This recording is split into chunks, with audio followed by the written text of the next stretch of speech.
Smarts. I didn't know it. It was smarts. That was the answer. Cece, what was your reaction to what LeBron had to say? LeBron is right, because not only Golden State, if you just get consumed with, oh, they get up and down, oh, they shoot threes, like you're really missing who Golden State is as an organization.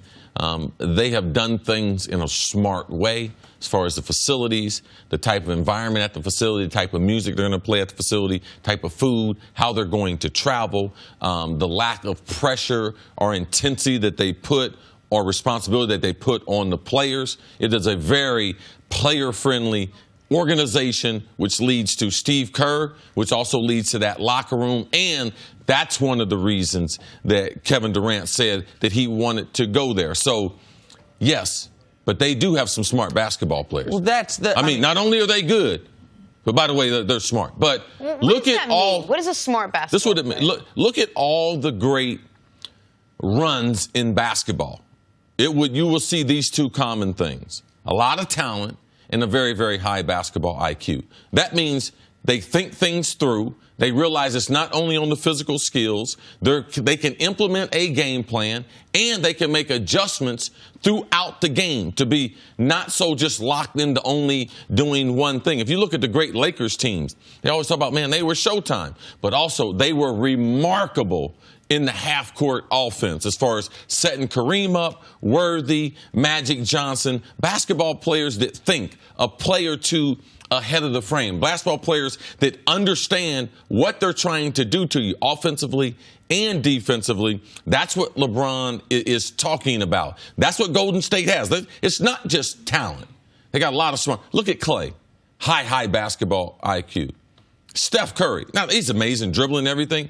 Very high basketball IQ. Gets a little careless with the basketball, but still has a tremendous basketball IQ. And those aren't their two smartest players. Yes. Draymond and Iggy are their two smartest players as basketball smarts, without question. This team, when they won the title pre-KD, Draymond, listen, I criticize Draymond for his antics all the time. The guy is a brilliant basketball player. Mm-hmm. Iggy might be one of the 10 smartest basketball players in the league as far as reading situations before they occur, anticipating results, knowing what other teams are trying to do, knowing what other players like to do, and being able to read and react accordingly.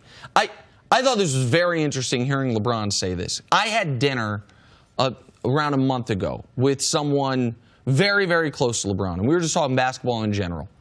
And the person that was brought up was Gerald Green. And it was brought up in this regard. He said, listen, he goes, you realize Gerald can jump higher than LeBron and is a better three-point shooter than LeBron. And Gerald was unemployed 3 months ago. Why? The guy never learned the game. The guy, he was a great story this year. I'm not trying to throw him under the bus out of nowhere, but his basketball IQ, I'll use another guy, my pal, JR. Wow. JR, when he got to the league, people forget this, was a high flyer. Slam dunk contest type of guy. Knockdown shooter. Why is he bounced around? Why was the pinnacle of his career 6th man of the year? Because the guy don't play smart. Like, LeBron understands, and he references it a lot. He talks about his gifts from God, the physical gifts. But the thing LeBron believes, I know this, that he believes his biggest edge on the league is, he thinks he's the smartest guy from a basketball perspective in the league by a country mile. That he's lapped the field as far as knowing what teams and players are trying to do. That's why, think back to what he said about Game 1 and the call. What made him so upset about the Kevin Durant play? He said, I read that play as well as any play in my entire career. That's not a physical thing. That's a mental thing. And so you can't, Van Gundy says it all the time, man, dumb will get you beat. Mm-hmm. And you can't beat super smart if you aren't super smart. And it's a legacy. If you look at the greatest players ever, Bill Russell, Jerry West, and you want to move a little, Oscar Robertson. I mean, we have been blessed in the NBA that whoever God put the best talent in, he put work ethic and also basketball IQ and smart. I mean, Jerry West is still brilliant till this day. Hakeem Olajuwon, Jordan, Is there a Magic, Larry Bird. Larry Bird's running a team. Is there a player that's been successful with a high IQ that just doesn't necessarily have the great skills, but has managed to maintain a decent career? Oh, a decent career, absolutely. I mean, you get Shane Battier. I'll jump out. Shane Battier is a good role player, but I would say of the superstars, I would say Steve Nash. Now, he's remarkable as far as his feet and shoot, but his basketball IQ, he could overcome his size. That's how he got those 2 MVPs. And the flip side, the only Pantheon guy that I think of, people are going to give me a hard time about this, that I think of wasn't a brilliant basketball mind was Shaq.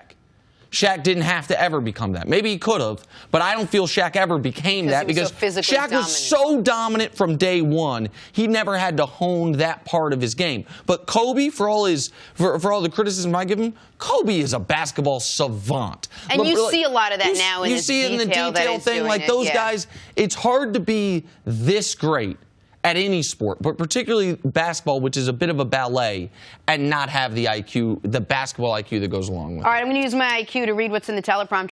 Thanks for watching. Subscribe here to get the latest from the show. Also, be sure to check out more of the best clips from First Things First, or go watch a few segments from our other shows on FS1.